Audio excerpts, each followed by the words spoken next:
بسم الله الرحمن الرحيم.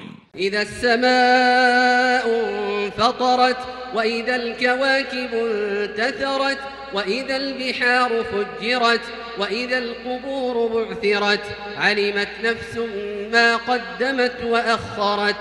يا أيها الإنسان ما غرك بربك الكريم الذي خلقك فسواك فعدلك في أي صورة ما شاء ركبك. كلا بل تكذبون بالدين وإن عليكم لحافظين كراما كاتبين يعلمون ما تفعلون. إن الأبرار لفي نعيم وإن الفجار لفي جحيم يصلونها يوم الدين وما هم عنها بغائبين. وما أدراك ما يوم الدين ثم ما أدراك ما يوم الدين يوم لا تملك نفس لنفس شيئا والأمر يومئذ لله.